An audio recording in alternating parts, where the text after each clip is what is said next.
You've heard Abraham say it 100 times. Are you enjoying your contrast? And for the life of you, you still can't figure out how you're supposed to appreciate something that feels like the opposite of what you hoped for. How are you meant to love contrast when it feels like the very thing that keeps derailing you? And how do you stay positive when the things that could go wrong take up more space in your mind than the things that could go right? You hear about launching rockets of desire. You hear about alignment and allowing, and even though a part of you believes in it, there's another part that feels overwhelmed. So take a breath. You're not doing anything wrong. Let me explain this in a way that finally clicks. Contrast was never meant to feel like punishment, was never meant to be interpreted as some cosmic test. Contrast is simply the universe showing you the difference between a thought you're accidentally rehearsing and a life you're actually calling in. Contrast is clarity in disguise. The problem is not that something went wrong. The problem is that you were taught to treat unwanted moments like red flags instead of directions. But what if the moment something goes wrong is actually the universe saying, this way, not that way? What if contrast isn't feedback that you're unlucky, but rather proof that your inner algorithm is updating? In the same way TikTok learns your preferences by showing you things you don't like, your emotional system learns your desires when life shows you something that doesn't feel good. It's not meant to be endured. It's meant to be acknowledged as data. And once you understand that, the emotional heaviness around contrast dissolves.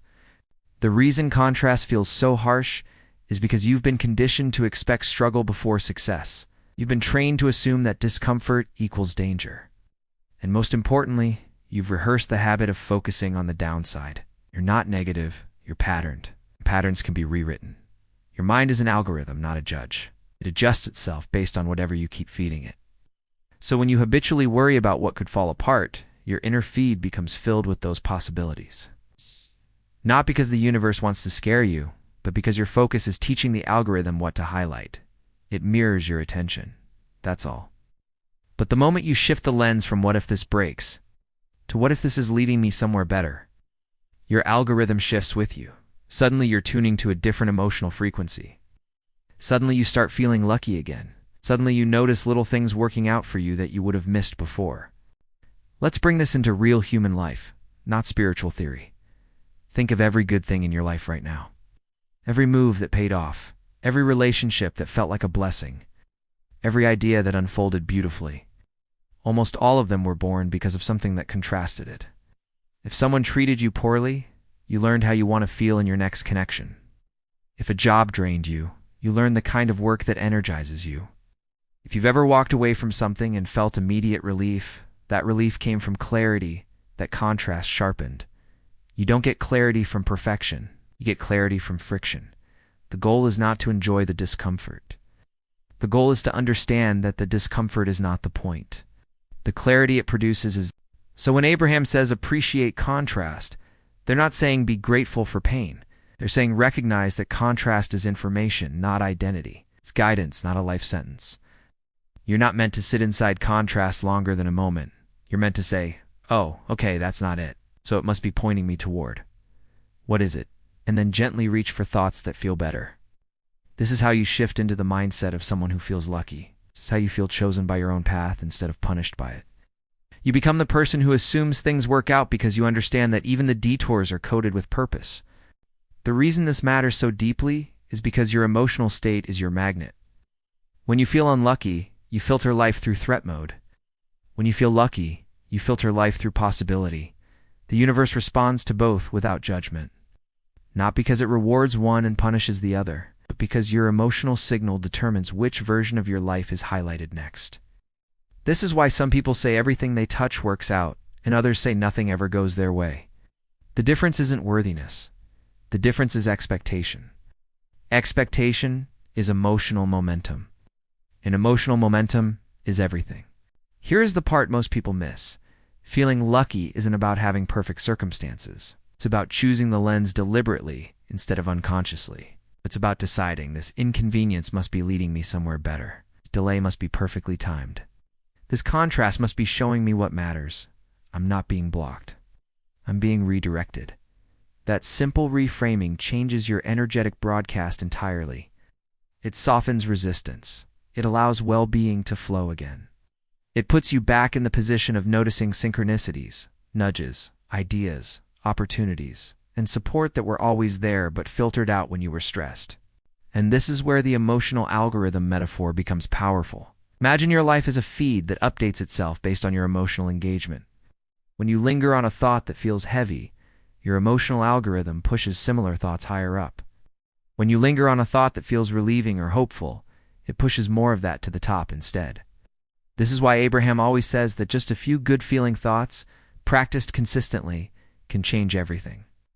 Not because you need to override every negative thought you've ever had, but because algorithms respond to consistency, not history.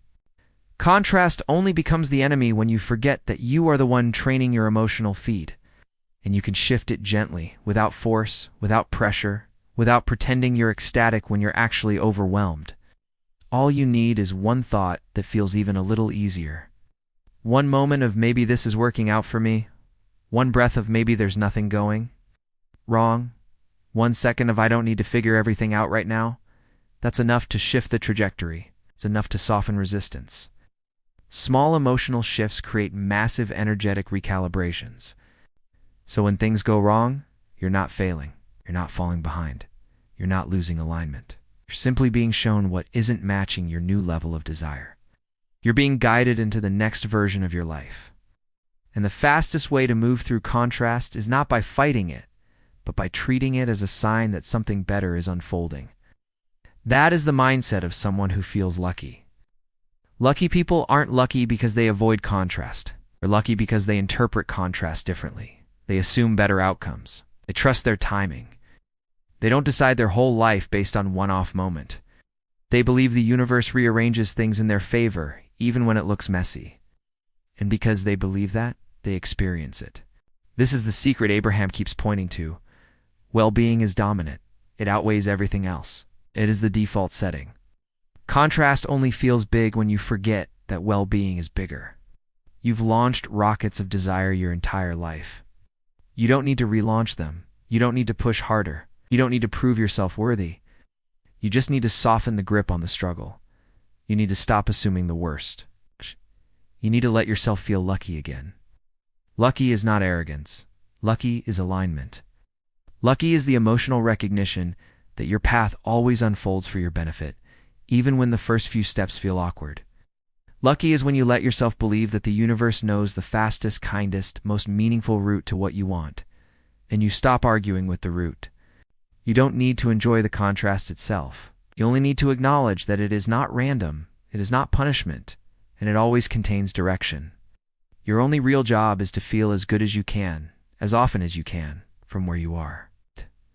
Not perfectly, not constantly, just more intentionally. Because every time you reach for a better feeling, even subtly, you tune your emotional algorithm toward well-being again. And the moment you do, your life begins to reorganize itself around that signal. You feel luckier. You experience more ease. You notice more alignment.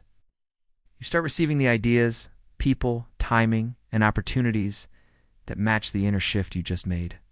And that is how contrast becomes clarity. Clarity becomes alignment. Alignment becomes momentum. And momentum becomes the life you've been wanting to live, not through effort, not through fear, through understanding, through awareness, through emotional refinement, through choosing to feel lucky on purpose. Because you are. You always have been. You just needed a way to see it.